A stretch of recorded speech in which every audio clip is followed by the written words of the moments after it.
ਸਤਿ ਸ਼੍ਰੀ ਅਕਾਲ। ਤੁਸੀਂ ਜੁੜੇ ਹੋਏ ਹੋ ਪੰਜਾਬੀ ਰੇਡੀਓ USA ਦੇ ਨਾਲ ਤੇ ਮੈਂ ਹਾਂ ਪ੍ਰਵੀਨ ਸ਼ਰਮਾ ਲੈ ਕੇ ਹਾਜ਼ਰ ਹਾਂ ਪ੍ਰੋਗਰਾਮ ਖਬਰ ਤੇ ਨਜ਼ਰ। ਖਬਰ ਤੇ ਨਜ਼ਰ ਪ੍ਰੋਗਰਾਮ ਦੇ ਵਿੱਚ ਕਈ ਅਹਿਮ ਤੇ ਕਈ ਖਾਸ ਖਬਰਾਂ ਨੂੰ ਲੈ ਕੇ ਚਰਚਾ ਕਰਨ ਦੇ ਲਈ ਜੁੜ ਚੁੱਕੇ ਨੇ ਮਿੰਟੂ ਗੁਰਸਰੀਆ ਜੀ। ਮਿੰਟੂ ਸਤਿ ਸ਼੍ਰੀ ਅਕਾਲ, ਸਵਾਗਤ ਹੈ ਜੀ ਪੰਜਾਬੀ ਰੇਡੀਓ USA ਤੇ। ਜੀ ਸ਼ੁਕਰੀਆ ਸਾਰਿਆਂ ਨੂੰ, ਸਤਿ ਸ੍ਰੀ ਅਕਾਲ ਜੀ। ਅੱਗੇ ਵਧਣ ਤੋਂ ਪਹਿਲਾਂ ਧੰਨਵਾਦ ਕਰਦੇ ਚਲੀਏ ਸਪਾਂਸਰਸ ਦਾ ਜਿਹੜੇ ਜ਼ਰੀਆ ਬੰਦ ਨੇ ਇਹਨਾਂ ਪ੍ਰੋਗਰਾਮਾਂ ਨੂੰ ਤੁਹਾਡੇ ਤੱਕ ਪਹੁੰਚਾਉਣ ਦੇ ਲਈ। ਖਾਲਸਾ ਇੰਸ਼ੋਰੈਂਸ ਏਜੰਸੀ ਵਾਲੇ, ਜਿਨ੍ਹਾਂ ਤੋਂ ਤੁਸੀਂ ਹਰ ਤਰੀਕੇ ਦੀ ਇੰਸ਼ੋਰੈਂਸ ਲੈ ਸਕਦੇ ਹੋ। ਇੰਸ਼ੋਰੈਂਸ ਬਾਰੇ ਪਤਾ ਕਰਨ ਦੇ ਲਈ ਇਹਨਾਂ ਦਾ ਨੰਬਰ ਹੈ 468-272-2500। ਇਹ 1992 ਤੋਂ ਲਗਾਤਾਰ ਇੰਸ਼ੋਰੈਂਸ ਬਿਜ਼ਨਸ ਦੇ ਵਿੱਚ ਸ਼ਾਨਦਾਰ ਸੇਵਾਵਾਂ ਦੇ ਰਹੇ ਨੇ ਤੇ ਅਮਰੀਕਾ ਭਰ ਦੇ ਵਿੱਚ ਇੰਸ਼ੋਰੈਂਸ ਕਰਦੇ ਨੇ। ਓਬਾਮਾ ਕੇਅਰ, ਮੈਡੀਕੇਅਰ ਜਾਂ ਫਿਰ ਕਵਰਡ ਕੈਲੀਫੋਰਨੀਆ ਬਾਬਤ ਪਾਲਿਸੀ ਕਰਵਾਉਣ ਦੇ ਲਈ ਸਲਾਹ ਲੈਣ ਦੇ ਲਈ ਅੱਜ ਹੀ ਕਾਲ ਕਰੋ 468-272-2500 ਤੇ। ਟਰਕੀਅਨ ਇਮੀਗ੍ਰੇਸ਼ਨ ਲਾ ਫਰਮ ਵਾਲੇ ਜੇ ਟਰਕੀਅਨ ਅਟਾਰਨੀ ਟਰਕੀਅਨ ਦੇ ਨਾਲ ਤੁਸੀਂ US ਇਮੀਗ੍ਰੇਸ਼ਨ ਬਾਬਤ ਕੋਈ ਵੀ ਸਲਾਹ ਕਰਨੀ ਹੈ, ਕੋਈ ਵੀ ਸਵਾਲ ਪੁੱਛਣਾ ਤੇ ਇਹਨਾਂ ਦਾ ਨੰਬਰ ਹੈ 415909-0503। ਜਸਵਿੰਦਰ ਸਿੰਘ, ਛਤਰ Kaur Nagra Roswell, Charan Singh Sukhwinder Dhaliwal Arizona, Krishan Dhanota Yuba City, Baljinder Singh Nijjar Woodland, Paramjit Kaurangi Vacaville, Pritpal Singh Sidhu Fresno, GN ਲਿਵ ਵਾਲੇ ਟਰੱਕ ਵਾਸ਼ ਕਰਦੇ ਨੇ, ਆਇਲ ਚੇਂਜ ਕਰਦੇ ਨੇ, 에ਅਰ ਬ੍ਰੇਕਾਂ ਦਾ ਕੰਮ ਤਸੱਲੀ ਬਖਸ਼ ਕਰਵਾ ਸਕਦੇ, ਨਵੇਂ ਪੁਰਾਣੇ ਟਾਇਰ ਵੀ ਇਹਨਾਂ ਤੋਂ ਮਿਲਦੇ ਨੇ। ਲੋਕੇਸ਼ਨ ਹੈ ਸੈਂਤਾ ਨੀਲਾ ਦੀ, ਨਿਮਾ ਸੋਤਾ ਦੇ ਨਾਲ ਗੱਲ ਕੀਤੀ ਜਾ ਸਕਦੀ ਹੈ 209-277-0113 ਤੇ ਐਂਟੀਲੂਪ ਟਰੱਕ ਸਟਾਪ ਵਾਲੇ।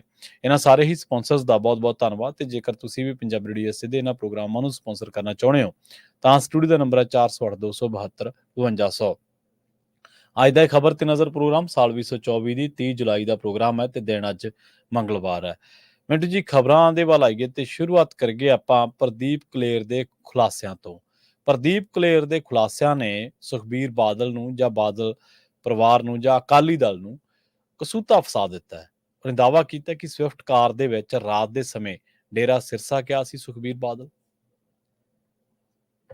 ਦੇਖੋ, ਜੋ ਪ੍ਰਦੀਪ ਕਲੇਰ ਆ ਇਹਨੂੰ ਫੜਿਆ ਸੀਗਾ ਤਰਾਦੂਣਾ ਹਾਂਜੀ ਇਸ ਸਾਲ ਦੀ ਸ਼ੁਰੂਆਤ ਦੇ ਵਿੱਚ ਜੀ, ਬਿਲਕੁਲ। ਉਸ ਤੋਂ ਬਾਅਦ ਇਹ ਜ਼ਮਾਨਤ ਤੇ ਆ ਗਿਆ। ਪਹਿਲੀ ਗੱਲ, ਜਦੋਂ ਇਹਦੀ ਜ਼ਮਾਨਤ ਤੇ ਸੁਣਵਾਈ ਸੀਗੀ ਤਾਂ ਉਸ ਵੇਲੇ ਸਰਕਾਰ ਨੇ ਵਿਰੋਧ ਨਹੀਂ ਕੀਤਾ, ਉਲਟਾ ਕਿਹਾ ਕਿ ਇਹਦੀ ਹਿਰਾਸਤ ਦੀ ਹੁਣ ਜ਼ਰੂਰਤ ਨਹੀਂ ਹੈਗੀ, ਠੀਕ ਹੈ। ਸਾਨੂੰ ਸੰਭਾਵਨਾ ਹੈ ਕਿ ਇਹ ਸਰਕਾਰੀ ਗਵਾਹ ਬਣ ਜਾਵੇਗਾ। ਅੱਛਾ। ਦੂਜੀ ਚੀਜ਼ ਇਹ ਆ ਕਿ ਪ੍ਰਦੀਪ ਕਲੇਰ ਜੋ ਗੱਲ ਕਹਿ ਰਿਹਾ, ਗੱਲ ਵੱਡੀ ਆ, ਇਹਦੇ ਵਿੱਚ ਕੋਈ ਸ਼ੱਕ ਨਹੀਂ। ਤੇ ਸੁਖਬੀਰ ਸਿੰਘ ਬਾਦਲ ਵੀ ਡੇਰੇ ਨਹੀਂ ਗਏ ਜਾਂ ਮਤਲਬ ਕਿ ਇਹਨਾਂ ਦਾ ਪ੍ਰੇਮੀਆਂ ਦੇ ਨਾਲ ਕੋਈ ਸੰਪਰਕ ਨਹੀਂ ਸੀ, ਤੇ ਅਸੀਂ ਤਾਂ ਮੰਨਦੇ ਨਹੀਂ। ਕਿਉਂਕਿ ਮੇਰੇ ਆਪਣੇ ਹਲਕੇ ਦੇ ਵਿੱਚ 7-8 ਹਜ਼ਾਰ ਵੋਟ ਆ ਪ੍ਰੇਮੀਆਂ ਦੀ।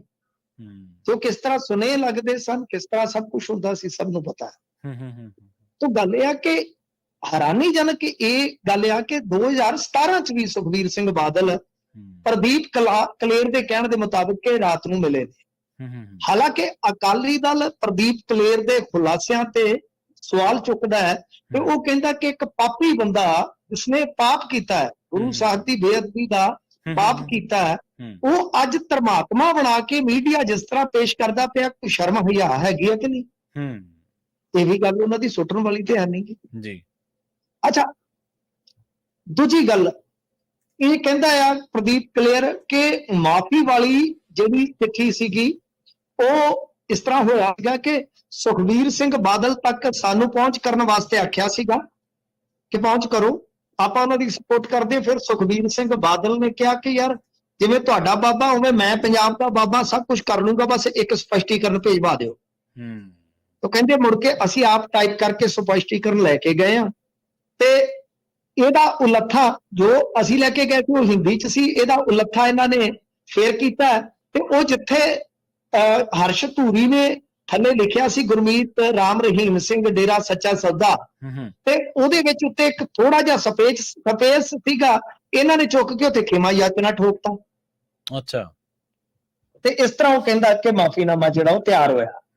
ਮਤਲਬ ਕਿ ਉਹ ਦੋ ਵੱਡੀਆਂ ਗੱਲਾਂ ਕਹਿੰਦਾ, ਇੱਕ ਤਾਂ ਮਾਫੀਨਾਮਾ ਦੇ ਮੁਤਲਕ ਜਿਸ ਤਰ੍ਹਾਂ ਦੀ ਗੱਲ ਚੱਲਦੀ ਸੀ ਉਹਦੇ ਤੇ ਉਹ ਮੋਹਰ ਲਾਉਂਦਾ, ਤੇ ਦੂਜੀ ਗੱਲ ਇਹ ਕਹਿੰਦਾ ਕਿ ਰਾਤ ਦੇ ਹਨੇਰੇ 'ਚ 3 ਵਾਰੀ ਸੁਖਬੀਰ ਸਿੰਘ ਬਾਦਲ ਜਿਹੜਾ ਹੈ ਉਹ 2007 ਤੋਂ ਬਾਅਦ ਮਿਲਦਾ ਜਾ ਕੇ ਡੇਰਾ ਮੁਖੀ।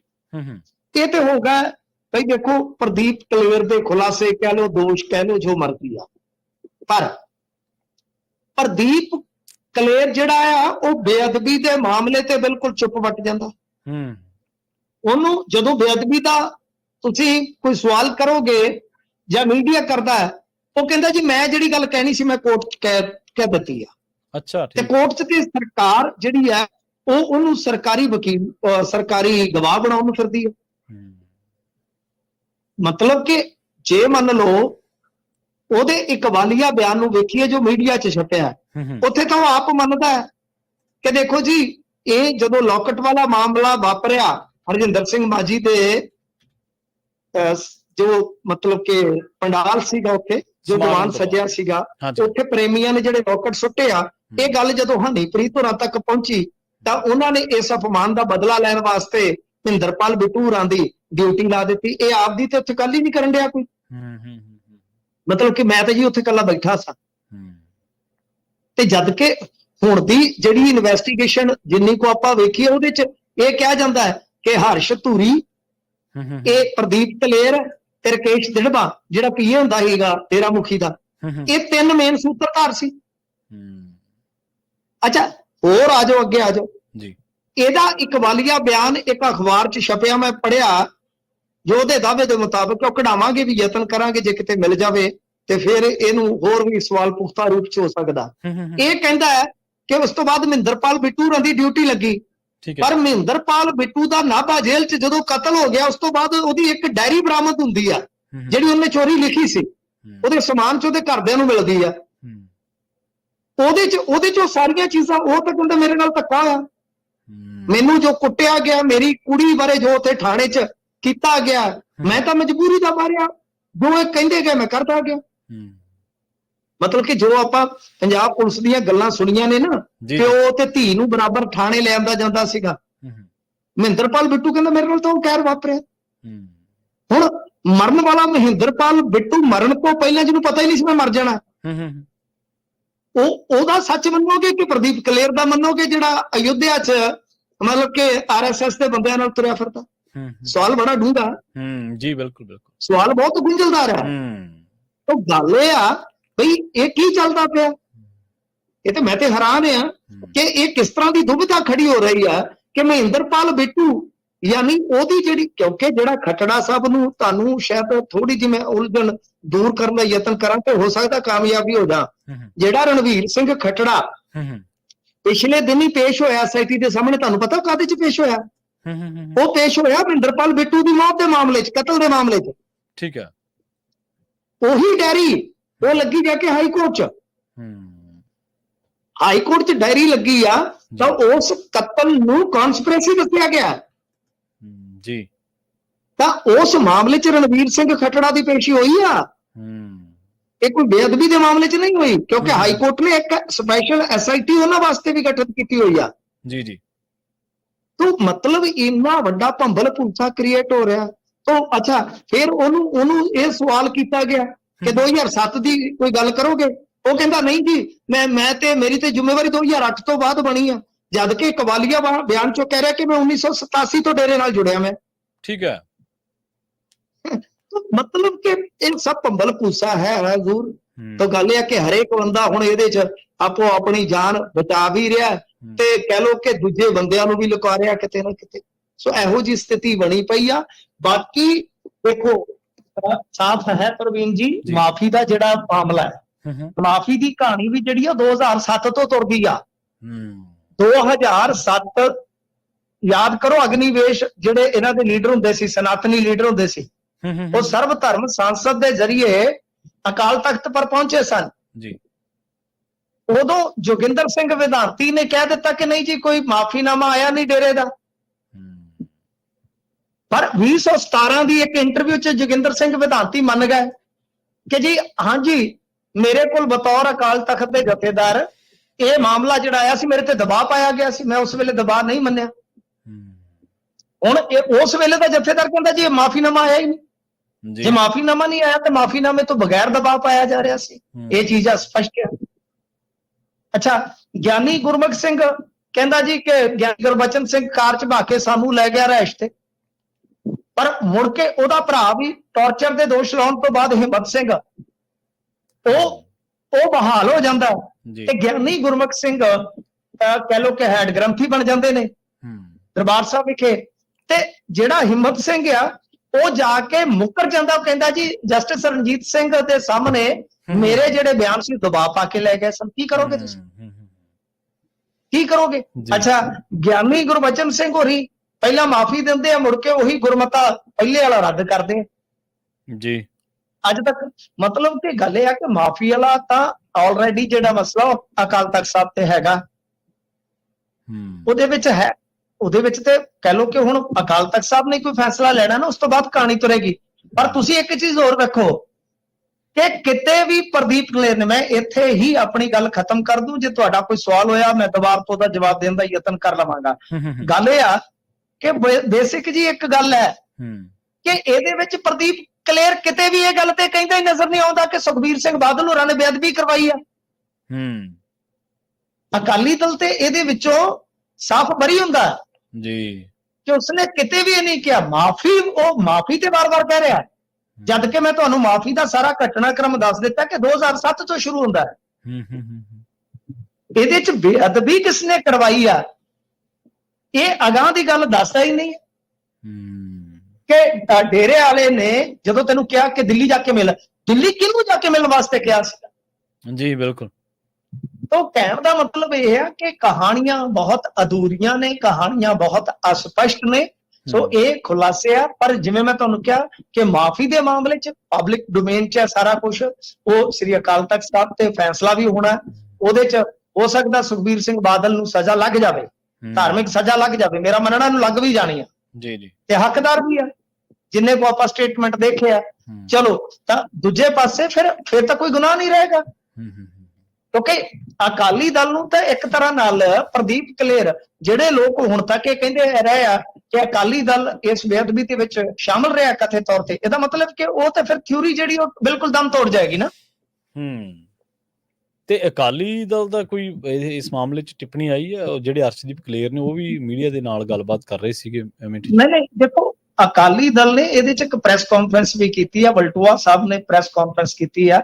ਮੈਂ ਸੰਖੇਪ ਦੇ ਵਿੱਚ ਹੀ ਦੱਸ ਦਿੱਤਾ ਤੁਹਾਨੂੰ ਕਿ ਅਕਾਲੀ ਦਲ ਵਾਲੇ ਤੇ ਇਸ ਨੂੰ ਸਕ੍ਰਿਪਟਡ ਡਰਾਮਾ ਦੱਸ ਰਹੇ ਆ। ਮੈਂ ਉਹਨਾਂ ਦਾ ਵਰਸ਼ਨ ਵਿੱਚ ਬੋਲ ਦਿੱਤਾ ਸੀਗਾ ਕਿ ਉਹ ਕਹਿੰਦੇ ਕਿ ਖੁਦ ਪਾਪੀ ਬੰਦਾ ਹੈ, ਠੀਕ ਹੈ, ਜਿਸ ਨੂੰ ਮੀਡੀਆ ਧਰਮਾਤਮਾ ਦੇ ਤੌਰ ਤੇ ਪੇਸ਼ ਕਰ ਰਿਹਾ, ਯਾਨੀ ਉਹ ਸਾਰਾ ਕੁਝ ਉਲਟ ਕਹਿੰਦੇ ਨੇ ਕਿ ਜੋ ਕੁਝ ਵੀ ਇਹ ਬੋਲ ਰਿਹਾ ਹੈ ਸਕ੍ਰਿਪਟਡ ਹੈ। ਮੀਡੀਆ ਇਸ ਨੂੰ ਇੰਨੀ ਤਵੱਜੋ ਕਿਉਂ ਦੇ ਰਿਹਾ? ਉਹਨਾਂ ਨੇ ਰਿਤਿਸ਼ ਲੱਖੀ ਤੋਂ ਲੈ ਕੇ ਹੋਰ ਕਈ ਪੱਤਰਕਾਰਾਂ ਤੇ ਸਵਾਲ ਖੜੇ ਕੀਤੇ ਨੇ ਬਾਏ ਨੇਮ। ਜਦੋਂ ਉਹਨਾਂ ਨੇ ਨਾਮ ਲਿਆ ਤੇ ਅਸੀਂ ਕਾਹਤੋਂ ਨਾਂ ਲਿਖਾਉਣੇ ਆ? ਸੋ ਇਸ ਕਰਕੇ ਕਈ ਪੱਤਰਕਾਰਾਂ ਦਾ ਹਰਜਿੰਦਰ ਰੰਧਾਵਾ ਦਾ ਨਾਮ ਲਿਆ, ਹਮੀਰ ਸਿੰਘ ਦਾ ਨਾਮ ਲਿਆ, ਜਗਤਾਰ ਸਿੰਘ ਦਾ ਨਾਮ ਲਿਆ ਉਹਨਾਂ ਨੇ ਕਿ ਪ੍ਰੋਪੇਗੈਂਡਾ ਕਰ ਰਹੇ ਨੇ। ਤਾਂ ਕਹਿਣ ਦਾ ਮਤਲਬ ਇਹੋ ਆ ਕਿ ਉਹਨਾਂ ਨੇ ਆਪਣੀ ਗੱਲ ਰੱਖੀ ਆ। ਵਿਰਸਾ ਸਿੰਘ ਵਲਟੋਆ ਨੇ ਬਕਾਇਦਾ ਆਪਣੀ ਗੱਲ ਰੱਖੀ ਆ। ਅਰਸ਼ਦੀਪ ਕਲੇਰ ਨੂੰ ਮਤਲਬ ਕਿ ਜਿੱਦਾਂ ਕਹਿ ਲਓ 1 to 1 ਵੀ ਰੱਖੀ ਆ ਗੱਲ। ਸੋ ਉਹ ਖੰਡਨ ਕਰ ਰਹੇ ਨੇ ਸਾਰੀਆਂ ਚੀਜ਼ਾਂ ਦਾ। ਪਰ ਮਸਲਾ ਇਹ ਆ ਕਿ ਅਕਾਲੀ ਉਹਨੂੰ ਘੇਰਦੇ ਆ ਬੇਅਦਬੀਆਂ ਦੇ ਮਾਮਲੇ ਤੇ ਕਿ ਤੂੰ ਦੱਸ ਕੇ ਗੁਰੂ ਸਾਹਿਬ ਦੀ ਬੇਅਦਬੀ ਕੀਤੀ ਹੈ ਕਿ ਨਹੀਂ, ਤੇ ਉਹ ਘੇਰਦਾ ਮਾਫੀ ਦੇ ਮਾਮਲੇ 'ਚ ਕਿ ਹਾਂ ਤੁਸੀਂ ਦੱਸੋ ਕਿ ਸੁਖਬੀਰ ਸਿੰਘ ਬਾਦਲ ਨੂੰ ਕਦੋਂ ਬਰਾਬਰ ਬਿਠਾਓਗੇ, ਫਿਰ ਮੈਂ ਦੱਸੂ ਸੁਖਬੀਰ ਸਿੰਘ ਬਾਦਲ ਨੂੰ ਕਿ ਉਦੋਂ ਕਿਹੜੇ ਲੀੜੇ ਪਾ ਕੇ ਗਿਆ ਜੀ। ਯਾਨੀ ਦੋਨੇ ਉਹਨੂੰ ਦੂਜੇ ਮੁੱਦੇ ਤੇ ਘੇਰਦਾ, ਉਹਨੂੰ ਦੂਜੇ ਮੁੱਦੇ ਤੇ। ਜਿਹੜਾ ਮੁੱਦਾ ਜਿਹੜੇ ਛੱਡਦਾ ਉਹ ਦੂਜਾ ਛੱਡਣ ਨਹੀਂ ਦਿੰਦਾ, ਦੇ ਰਿਹਾ ਉਹਨੂੰ ਅਸਲ ਦੇ ਵਿੱਚ। ਯਾ ਬਿਲਕੁਲ ਇਹ। ਤੇ ਪੰਜਾਬ ਦੇ ਵਿੱਚ ਪੰਚਾਇਤੀ ਚੋਣਾਂ ਆ ਗਈਆਂ ਮਿੰਟੂ ਜੀ। ਹਾਂਜੀ, ਦੇਖੋ ਇਹ ਹੁਣ ਹੁਕਮ ਹੋਏ ਨੇ ਜਿਹੜੇ ਜ਼ਿਲ੍ਹਿਆਂ ਦੇ ਕਹਿ ਲਓ ਕਿ ਡਿਪਟੀ ਕਮਿਸ਼ਨਰ ਨੇ, ਤਾਂ ਇਹਦੇ ਵਿੱਚ ਇਹੋ ਆ ਕਿ ਜੋ ਰਿਜ਼ਰਵੇਸ਼ਨ ਦਾ ਕੰਮ ਹੈ ਉਸ ਕੰਮ ਨੂੰ ਨੇਪਰੇ ਚਾੜ ਲਿਆ ਜਾਵੇ। ਮਤਲਬ ਕਿ ਅੱਜ ਜੋ ਸੂਬਾਈ ਚੋਣ ਕਮਿਸ਼ਨ ਹੈ ਉਹਨੇ ਜੋ ਸਾਡਾ ਕਹਿ ਲਓ ਪੇਂਡੂ ਤੇ ਪੰਚਾਇਤ ਮਹਿਕਮਾ ਉਹਨੂੰ ਪੱਤਰ ਲਿਖ ਦਿੱਤਾ ਹੈ ਕਿ ਭਾਈ ਭਵਿੱਖ ਦੇ ਵਿੱਚ ਹੋਣ ਵਾਲੇ ਪੰਚਾਂ ਤੇ ਸਰਪੰਚਾਂ ਦੇ ਇਲੈਕਸ਼ਨ ਨੂੰ ਸਿਰੇ ਚਾੜਨ ਵਾਸਤੇ ਜੋ ਰਿਜ਼ਰਵੇਸ਼ਨ ਦਾ ਕੰਮ ਹੈ ਉਹ ਪ੍ਰਕਿਰਿਆ ਜਿਹੜੀ ਹੈ ਪੂਰੀ ਕਰ ਲਈ ਜਾਵੇ। ਤਾਂ ਇਹਦਾ ਮਤਲਬ ਇਹ ਆ ਕਿ ਪੰਚਾਇਤੀ ਚੋਣਾਂ ਜਿਹੜੀਆਂ ਨੇ ਉਹ ਜਲਦੀ ਹੋ ਸਕਦੀਆਂ। ਜਲਦੀ ਤੋਂ ਭਾਵ ਇਹ ਆ ਕਿ ਇਹ ਨਹੀਂ ਹੈਗਾ ਕਿ ਅਗਲੇ ਹਫਤੇ ਸੰਡੇ ਨੂੰ ਮੰਡੇ ਨੂੰ ਹੋ ਜਾਣਗੀਆਂ, ਕੋਈ ਮਹੀਨਾ 2 ਮਹੀਨੇ 4 ਮਹੀਨੇ ਪੈ ਵੀ ਸਕਦੇ ਆ। ਤੇ ਦੂਜੀ ਚੀਜ਼ ਇਹ ਆ ਕਿ ਸਥਾਨਕ ਸਰਕਾਰਾਂ ਯਾਨੀ ਸ਼ਹਿਰੀ ਇਲੈਕਸ਼ਨ ਵੀ ਰਹਿੰਦਾ ਹੈ ਤੇ ਪੇਂਡੂ ਇਲੈਕਸ਼ਨ ਵੀ ਰਹਿੰਦਾ ਹੈ। ਤਾਂ ਫਿਲਹਾਲ ਸੰਕੇਤ ਇਹ ਮਿਲ ਰਹੇ ਨੇ ਕਿ ਪੇਂਡੂ ਇਲੈਕਸ਼ਨ ਪਹਿਲਾਂ ਹੋ ਸਕਦਾ ਹੈ ਤੇ ਉਹਦੇ ਵਾਸਤੇ ਜਿਹੜੇ ਕਹਿ ਲਓ ਕਿ ਸਾਡੇ ਪੰਚਾਇਤੀ ਮਹਿਕਮੇ ਦੇ ਅਧਿਕਾਰੀ ਆ ਉਹਨਾਂ ਨੂੰ ਆਰਡਰ ਕਰ ਦਿੱਤਾ ਗਿਆ ਕਿ ਤੁਸੀਂ ਰਿਜ਼ਰਵੇਸ਼ਨ ਦਾ ਕੰਮ ਨੇਪਰੇ ਚਾੜੋ, ਕਿਉਂਕਿ ਇਹ 2 ਵੱਡੇ ਕੰਮ ਹੁੰਦੇ ਆ। ਇੱਕ ਹੁੰਦੀ ਅੱਜ ਕੱਲ ਤੁਹਾਨੂੰ ਪਤਾ ਵਾਰਡਬੰਦੀ, ਜੀ ਵਾਰਡਬੰਦੀ ਤੋਂ ਇਲਾਵਾ ਦੂਸਰਾ ਹੁੰਦਾ ਰਿਜ਼ਰਵੇਸ਼ਨ ਦਾ ਪੰਚਾਂ ਸਰਪੰਚਾਂ 'ਚ, ਕਿਉਂਕਿ ਇੱਕ ਕੋਟਾ ਨਿਸ਼ਚਿਤ ਕੀਤਾ ਜਾਂਦਾ। ਸੋ ਇਸ ਵਾਸਤੇ ਇਹ ਵੱਡੇ ਕੰਮ ਹੁੰਦੇ ਆ ਦੋ। ਤੇ ਤੀਸਰਾ ਕੰਮ ਆਪਾਂ ਨੂੰ ਪਤਾ ਵੋਟਰ ਸੂਚੀਆਂ ਦਾ। ਉਹ ਵੋਟਰ ਸੂਚੀਆਂ ਜਿਨ੍ਹਾਂ ਦੀ ਅਪਡੇਸ਼ਨ ਹੁੰਦੀ ਹੈ, ਉਸ ਤੋਂ ਬਾਅਦ ਫਿਰ ਇਲੈਕਸ਼ਨ ਡਨ ਹੋ ਜਾਂਦਾ। ਤਾਂ ਕਹਿਣ ਦਾ ਮਤਲਬ ਹੈ ਇੱਕ ਜ਼ਰੂਰੀ ਪ੍ਰਕਿਰਿਆ ਵੱਲ ਵਧਣ ਦਾ ਜਿਹੜਾ ਹੈ ਉਹ ਇਹਨਾਂ ਨੇ ਨਿਸ਼ਚਾ ਕਰ ਲਿਆ ਤੇ ਉਹਦੇ ਹੁਕਮ ਜਿਹੜੇ ਹੋ ਗਏ। ਜੀ ਤੇ ਬਨਵਾਰੀ ਲਾਲ ਪੁਰੋਹਿਤ ਜਿਹੜੇ ਕਿ ਸਾਬਕਾ ਰਾਜਪਾਲ ਨੇ ਪੰਜਾਬ ਦੇ, ਉਹ ਕਹਿੰਦੇ ਮੇਰੀ ਤਾਂ ਕਿਸੇ ਨਾਲ ਕੋਈ ਨਾਰਾਜ਼ਗੀ ਹੈ ਨਹੀਂ। ਸਾਡੇ ਨਾਲ ਸੋਹਣਿਓ ਨਾਰਾਜ਼ਗੀ ਤੇ ਨਹੀਂ। ਗੱਲ ਇਹ ਆ ਕਿ ਨਾਰਾਜ਼ਗੀ ਵੈਸੇ ਤਾਂ ਦੇਖੋ ਯਾਰ, ਨਾਰਾਜ਼ਗੀ ਹੋਣੀ ਵੀ ਨਹੀਂ ਚਾਹੀਦੀ। ਜਿੰਨਾ ਚਿਰ ਉਹ ਗਵਰਨਰ ਰਹੇ ਨੇ ਤਦ ਤੱਕ ਉਹਨਾਂ ਦਾ ਇੱਕ ਕੌਨਫਲਿਕਟ ਰਿਹਾ। ਜਦੋਂ ਸਾਬਕਾ ਗਵਰਨਰ ਤੁਸੀਂ ਸ਼ਬਦ ਲਾ ਹੀ ਦਿੱਤਾ ਉਹਨਾਂ ਨੇ, ਤੇ ਹਾਲੇ ਭਾਵੇਂ ਨੇਮ ਪਲੇਟ ਆਪਦੀ ਪੱਟੀ ਨਾ ਹੋਵੇ, ਕਿਉਂਕਿ ਕੱਲ ਨੂੰ ਗੁਲਾਬ ਚੰਦ ਕਟਾਰੀਆ ਜਿਹੜੇ ਸਹੁੰ ਚੁੱਕਣਗੇ। ਤਾਂ ਕਹਿਣ ਦਾ ਮਤਲਬ ਇਹ ਹੈ ਕਿ ਇਹਨਾਂ ਨੇ ਵੱਡਾ ਦਿਲ ਦਿਖਾਇਆ ਯਾਰ। ਫਿਰ ਠੀਕ ਆ, ਇਹ ਕਹਿ ਰਹੇ ਆ ਕਿ ਪੰਜਾਬ ਦੇ ਲੋਕ ਬਹੁਤ ਚੰਗੇ ਆ, ਲੋਕਾਂ ਦਾ ਦਿਲ ਬਹੁਤ ਵੱਡਾ ਹੈ। ਤੇ ਪਰ ਬਈ ਮੇਰਾ ਜਿਵੇਂ ਮੀਡੀਆ ਲਿਖਦਾ ਹੈ ਕਿ ਮੇਰਾ 36 ਦਾ ਅੰਕੜਾ ਹੈ, ਐਸਾ ਵੈਸਾ, ਕਿ ਬਈ ਅਸਤੀਫੇ ਦੇ ਪਿੱਛੇ ਵੀ ਅਜਿਹੇ ਹੀ ਕਾਰਨ ਨੇ। ਉਹ ਕਹਿੰਦੇ ਕਿ ਨਹੀਂ, ਮੈਂ ਆਪਣੇ ਪਰਿਵਾਰਕ ਹਿੱਤਾਂ ਕਰਕੇ ਕਹਿ ਲਓ, ਪਰਿਵਾਰਕ ਰੁਝੇਵਿਆਂ ਦੇ ਚੱਲਦੇ ਅਸਤੀਫਾ ਲਿਆ ਤੇ ਮੈਂ ਖੁਸ਼ੀ ਆਨੰਦ ਨਾਲ ਇੱਥੋਂ ਰੁਖਸਤ ਹੋ ਰਿਹਾ। ਉਹ ਕਹਿੰਦੇ ਕਿ ਪੰਜਾਬ ਦਾ ਸ਼ਾਨਦਾਰ ਇਤਿਹਾਸ ਹੈ, ਪੰਜਾਬ ਗੁਰੂਆਂ ਦੀ ਧਰਤੀ ਹੈ ਤੇ ਪੰਜਾਬ ਨੇ ਗੁਰਬਾਣੀ ਪੂਰੇ ਸੰਸਾਰ ਨੂੰ ਦਿੱਤੀ ਹੈ। ਖੈਰ ਇਸ ਮੌਕੇ ਤੇ ਸਪੀਕਰ ਸਾਹਿਬ ਸਨ ਆਪਣੇ ਸੰਧਵਾ ਸਾਹਿਬ, ਤੇ ਨਾਲ ਵਿੱਤ ਮੰਤਰੀ ਵਿਰੋਧੀ ਧਿਰ ਦੇ ਨੇਤਾ ਜਿਹੜੇ ਪ੍ਰਤਾਪ ਸਿੰਘ ਬਾਜਵਾ, ਚੀਫ ਸੈਕਟਰੀ ਆ ਸਾਡੇ ਅਨੁਰਾਗ ਵਰਮਾ ਜੀ, ਤੇ ਡੀਜੀਪੀ ਗੌਰਵ ਯਾਦਵ ਇਤਿਆਦਿ ਮੌਜੂਦ ਸਨ। ਮਤਲਬ ਕਿ ਮਾਨ ਸਾਹਿਬ ਨਹੀਂ, ਮਾਨ ਸਾਹਿਬ ਇੱਕ ਤੇਰੀ ਹੀ ਕਮੀ ਹੈ। ਤਾਂ ਗੱਲ ਇਹ ਆ ਕਿ ਬਾਕੀ ਤੇ ਸਭ ਚੀਜ਼ਾਂ ਪੂਰੀਆਂ, ਕਹਿ ਲਓ ਕਿ ਇੱਕ ਮਾਨ ਸਾਹਿਬ ਦੀ ਕਮੀ ਰਹਿ ਗਈ ਆ। ਤੇ ਇਹ ਵੈਸੇ ਤਕਰੀਬਨ ਤੈਅ ਸੀਗਾ ਪ੍ਰਵੀਨ ਜੀ ਕਿ ਇਹ ਨਹੀਂ ਜਾਊਗੇ। ਇਹ ਸਾਫ਼ ਸੀ ਕਿ ਇਹ ਨਹੀਂ ਜਾਣਗੇ। ਐਸਾ ਕੱਲ ਹੀ ਸੰਕੇਤਕ ਤੌਰ ਤੇ ਪਤਾ ਲੱਗਿਆ ਸੀਗਾ ਕਿ ਇਹਨਾਂ ਨੇ ਨਹੀਂ ਜਾਣਾ। ਹਾਂ, ਇਹ ਜ਼ਰੂਰ ਚਰਚਾ ਹੈ ਕਿ ਗੁਲਾਬ ਚੰਦ ਕਟਾਰੀਆ ਜਦੋਂ ਵੋਟ ਲੈਣਗੇ, ਸਹੁੰ ਚੁੱਕਣਗੇ, ਤਾਂ ਉਸ ਵੇਲੇ ਹੋ ਸਕਦਾ ਮਾਨ ਸਾਹਿਬ ਦੀ ਹਾਜ਼ਰੀ ਜਿਹੜੀ ਹੈ ਤੁਹਾਨੂੰ ਵੇਖਣ ਨੂੰ ਮਿਲ ਜਾਵੇ। ਅਦਰਵਾਈਜ਼ ਬਨਵਾਰੀ ਲਾਲ ਪੁਰੋਹਿਤ ਦੇ ਵਿਦਾਇਗੀ ਪ੍ਰੋਗਰਾਮ 'ਚ ਨਹੀਂ ਗਏ। ਪਰ ਮੇਰਾ ਮੰਨਣਾ ਹੈ, ਕਿਉਂਕਿ ਪ੍ਰਵੀਨ ਜੀ ਉਹ ਰਿਟਾਇਰ ਹੋ ਕੇ ਜਾ ਰਹੇ ਨੇ, ਇੱਕ ਤਰ੍ਹਾਂ ਨਾਲ ਅਸਤੀਫਾ ਨਹੀਂ, ਉਹਨਾਂ ਦਾ ਰਿਟਾਇਰਮੈਂਟ ਹੈ। ਤਾਂ ਰਿਟਾਇਰਮੈਂਟ ਇੱਕ ਫੇਅਰਵੈਲ ਹੁੰਦੀ ਆ ਕਿ ਗਾਂ ਕਿਹੜਾ ਇਹਨਾਂ ਨੇ ਆਮੋ ਸਾਹਮਣੇ ਹੋਣਾ ਕਦੇ ਜ਼ਿੰਦਗੀ 'ਚ। ਮਤਲਬ ਕਿ ਬਤੌਰ ਗਵਰਨਰ ਜਾਂ ਬਤੌਰ ਚੀਫ ਮਿਨਿਸਟਰ ਉਹ ਤੇ ਦੁਬਾਰਾ ਨਹੀਂ ਹੋਣਾ। ਆਂਦੇ ਹੁੰਦੇ ਆ ਰੂਹ ਨੂੰ ਰੂਹ ਨਹੀਂ ਮਿਲਦੀ, ਉਹ ਖੂਹ ਨੂੰ ਖੂਹ ਨਹੀਂ ਮਿਲਦੇ, ਰੂਹ ਨੂੰ ਰੂਹ ਮਿਲ ਜਾਂਦੀ ਆ ਕਿਤੇ। ਉਦਾਂ ਫੇਰ ਕਿਤੇ ਇਕੱਠੇ ਹੋ ਜਾਂਦੇ ਇਕੱਠ 'ਚ। ਸੋ ਮੈਨੂੰ ਲੱਗਦਾ ਕਿ ਫਰਾਕ ਦਿਲੀ ਦਿਖਾਣੀ ਚਾਹੀਦੀ ਸੀ। ਚਲੋ ਗੁੱਸੇ ਗਿਲੇ ਸ਼ਿਕਵੇ ਜਿਹੜੇ ਹੁੰਦੇ ਆ ਆਪਣੀ ਜਗ੍ਹਾ ਤੇ, ਸਿਆਸਤ ਦੇ ਵਿੱਚ ਮਤਭੇਦ ਵੀ ਹੁੰਦੇ ਆ, ਤਾਂ ਇਹ ਮਨਭੇਦ ਨਹੀਂ ਬਣਾਇਆ ਜਾਣਾ ਚਾਹੀਦਾ। ਮੈਨੂੰ ਲੱਗਦਾ ਪਤਾ ਨਹੀਂ ਕਿਉਂ ਕਿ ਅੱਜ ਵੈਸੇ ਤਾਂ ਉਹਨਾਂ ਦਾ ਰੁਝੇਵਾਂ ਸੀਗਾ ਮਾਨ ਸਾਹਿਬ ਦਾ, ਹੋ ਸਕਦਾ ਕਿ ਉਹ ਚਲੇ ਵੀ ਜਾਂਦੇ, ਕਿਉਂਕਿ ਅੱਜ ਦਿੱਲੀ ਦੇ ਵਿੱਚ ਇਹਨਾਂ ਨੇ ਮੋਦੀ ਮੁਰਦਾਬਾਦ ਕਰਨਾ ਸੀ। ਉਹ ਕੇਜਰੀਵਾਲ ਸਾਹਿਬ ਦੀ ਧੁੰਨੀ ਦੇ ਦੁਆਲੇ ਜਿਹੜੇ ਟੀਕੇ ਲੱਗਦੇ ਨੇ, ਮਹਿੰਦੀ ਦੇ ਟਿੱਕੇ ਲਾ ਕੇ, ਤੇਰੇ ਮਹਿੰਦੀ ਰੰਗੀ ਪੱਗ ਦੇ ਵਿਚਾਲਾ ਗੀਤ ਤੇ ਤੁਸੀਂ ਸੁਣਿਆ ਹੋਣਾ ਵੀ ਇਹੋ ਜਿਹੇ ਰੰਗ ਦੇ ਕਹਿੰਦੇ ਕਿ ਟਿੱਕੇ ਲੱਗੇ ਹੋਏ ਨੇ, ਤੇ ਉਹਦੇ ਵਿੱਚ ਟੀਕਾ ਲੱਗਦਾ ਮੁੜ ਕੇ ਇਨਸੂਲਿਨ ਜਿਹੜੀ ਲੱਗਦੀ ਹੈ ਸ਼ੂਗਰ ਦੀ। ਤੇ ਉਹਨਾਂ ਨੇ ਜਾ ਕੇ ਪੂਰੇ ਮੁਲਕ ਨੂੰ, ਪੂਰੇ ਸੰਸਾਰ ਨੂੰ ਇਹ ਕਲੀਅਰ ਕਰਨਾ ਸੀ ਕਿ ਉਹਦੀ ਤੇ ਧੁੰਨੀ ਵਿੰਨੀ ਪਈ ਆ। ਇਸ ਕਰਕੇ ਉਹਨਾਂ ਕੋਲ ਟਾਈਮ ਨਹੀਂ ਸੀ, ਅੱਜ ਉਹ ਉੱਥੇ ਵਿਰੋਧ ਦੇ ਵਿੱਚ ਗਏ ਸਨ। ਜੀ ਤੇ ਜਗਦੀਸ਼ ਭੋਲੇ ਸਮੇਤ ਕਈਆਂ ਨੂੰ ਕੈਦ ਹੋ ਗਈ ਜੀ। ਜਗਦੀਸ਼ ਭੋਲਾ ਤੇ ਪਹਿਲੇ ਮਾਮਲੇ ਦੇ ਵਿੱਚ ਹੀ ਕੈਦ ਦੇ ਵਿੱਚ ਆ, ਇਹਨੂੰ ਪਹਿਲਾਂ ਵੀ ਕੈਦ ਹੋਈ ਵੀ ਆ। ਇੱਕ ਮਾਮਲਾ ਹੋਰ ਸੀਗਾ, ਈਡੀ ਨੇ ਇਹ ਮਾਮਲਾ ਦਰਜ ਕੀਤਾ ਸੀਗਾ। ਤਾਂ ਈਡੀ ਜਦੋਂ ਵੀ ਤੁਹਾਨੂੰ ਪਤਾ ਕਿ ਇਹੋ ਜਿਹੇ FIR ਦੇ ਵਿੱਚ ਅੱਗੇ ਮਾਮਲਾ ਦਰਜ ਕਰਦੀ ਹੈ ਤਾਂ ਉਹ ਵਿੱਤੀ ਲੈਣ ਦੇਣ ਦਾ ਹੁੰਦਾ ਹੈ। ਇਹ ਕਹਿੰਦੇ ਕਿ ਇਹਨਾਂ ਦੇ ਵਿੱਚੋਂ ਕਈ ਦੋਸ਼ੀਆਂ ਨੇ ਕਰੋੜਾਂ ਦੀ ਆਮਦਨ ਬਣਾਈ ਪਰ ਕੋਈ ਟੈਕਸ ਨਹੀਂ ਭਰਿਆ। ਤਾਂ ਯਾਨੀ ਇਹ ਜਿਹੜੀ ਆਮਦਨ ਸੀਗੀ, ਇਹ ਜੋ ਸਰੋਤ ਨੇ ਇਹਨਾਂ ਦੇ ਵਿੱਤੀ ਸਰੋਤ, ਉਹਨਾਂ ਤੋਂ ਕਿਤੇ ਵੱਧ ਸੀ। ਤੇ ਇਸ ਕਰਕੇ ਮੋਹਾਲੀ ਦੇ ਵਿੱਚ ਇਹਨਾਂ ਦੀਆਂ ਕਈ ਜਗ੍ਹਾ ਆਲੀਸ਼ਾਨ ਕੋਠੀਆਂ ਸੀ, ਇੰਡਸਟਰੀਅਲ ਪਲਾਟ ਸੀਗੇ ਤੇ ਹੋਰ ਪ੍ਰਾਪਰਟੀ ਸੀ, ਜਿਹੜੀ ਕਿ ਮਤਲਬ ਇਹਨਾਂ ਨੇ ਇਲੀਗਲ ਢੰਗ ਦੇ ਨਾਲ ਬਣਾਈ ਹੈ। ਠੀਕ ਹੈ ਜੀ। ਇਹਦੇ ਵਿੱਚ ਵੱਡੀ ਗੱਲ ਇਹ ਆ ਕਿ 17 ਜਣਿਆਂ ਨੂੰ ਕੈਦ ਬੋਲੀ ਆ, ਜਿਹਦੇ ਚ ਜਗਦੀਸ਼ ਭੋਲਾ, ਮਨਪ੍ਰੀਤ, ਸੁਖਰਾਜ, ਸੁਖਾ, ਮਨਿੰਦਰ, ਦਵਿੰਦਰ, ਹੈਪੀ, ਅਵਤਾਰ, ਇਹਨਾਂ ਨੂੰ ਤੇ 10-10 ਸਾਲ ਹੋਈ ਆ।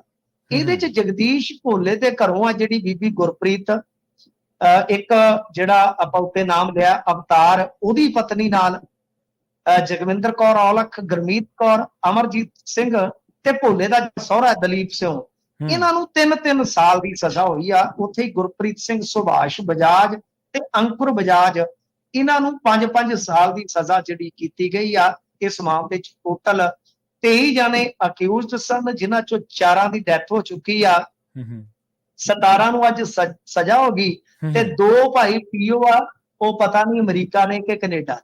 ਇੱਕ ਦੀ ਸੂ ਲੱਗੀ ਸੀ ਥੋੜੀ ਜਿਹੀ, ਉਹ ਕੈਨੇਡਾ 'ਚ ਆ। ਹੁਣ ਮੈਂ ਨਹੀਂ ਕਹਿ ਸਕਦਾ ਕਿਉਂਕਿ ਆਪਣੇ ਕੋਲ ਕੋਈ ਪੁਸ਼ਟੀ ਜਾਂ ਕੋਈ ਆਧਾਰ ਨਹੀਂ ਹੈ, ਉਹ ਨਿਕਲ ਗਏ ਸਨ ਚੱਲਦੇ ਕੇਸ ਦੇ ਵਿੱਚੋਂ। ਤਾਂ ਇਹ ਸਾਰਾ ਕੁਝ 11 ਸਾਲ ਪਹਿਲਾਂ ਸ਼ੁਰੂ ਹੋਇਆ ਸੀਗਾ, ਜਿਸ ਤੋਂ ਬਾਅਦ ਇਹ ਚੱਲਦਾ ਚੱਲਦਾ ਮਾਮਲਾ ਹੁਣ ਕਰੋੜਾਂ ਦੀ ਜਿਹੜੀ ਪ੍ਰਾਪਰਟੀ ਸੀ ਉਹਦੇ ਤੱਕ ਪਹੁੰਚਿਆ ਵਾ।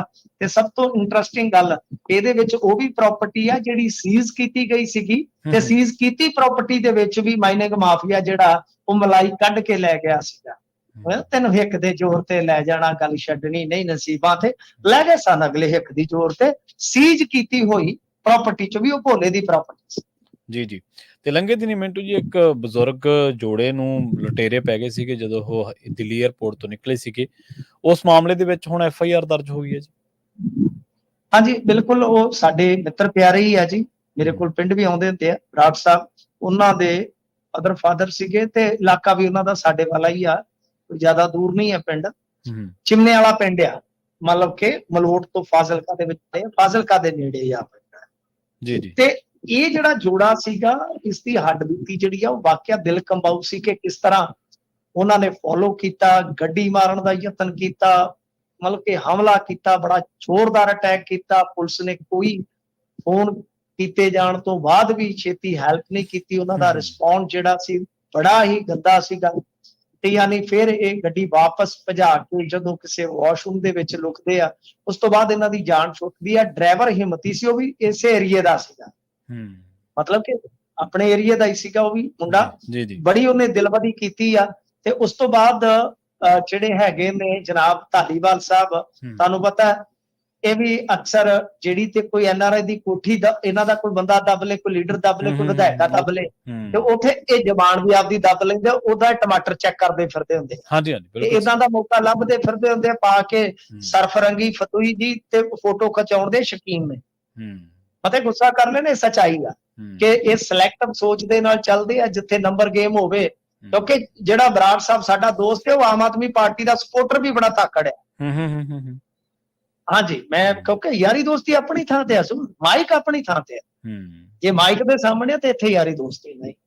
ਤਾਂ ਮਤਲਬ ਕਿ ਉਹ ਠੀਕ ਹੈ, ਚਲੋ ਡਰਾਈਵਰ ਨੂੰ ਲੱਖ ਰੁਪਏ ਦਾ ਐਲਾਨ ਕਰ ਦਿੱਤਾ, ਸੋਹਣੀ ਗੱਲ ਆ, ਚੰਗੀ ਗੱਲ ਆ, ਅੱਛੀ ਗੱਲ ਆ। ਪਰੰਤੂ ਮਤਲਬ ਕਿ ਇਹ ਮਸਲੇ ਦਾ ਹੱਲ ਹੋਣਾ ਚਾਹੀਦਾ। ਇੱਥੇ ਹੁਣ ਹਰਿਆਣੇ ਨੇ ਚਲੋ FIR ਤੇ ਕੱਟ ਦਿੱਤੀ ਕਿਉਂਕਿ ਮਾਮਲਾ ਥੋੜਾ ਹਾਈ ਪ੍ਰੋਫਾਈਲ ਬਣ ਗਿਆ, ਪੋਸਟਾਂ ਬੜੀਆਂ ਪਈਆਂ, ਮੀਡੀਆ ਨੇ ਗੱਲ ਚੁੱਕਣੀ ਵੀ ਚਾਹੀਦੀ ਸੀਗੀ।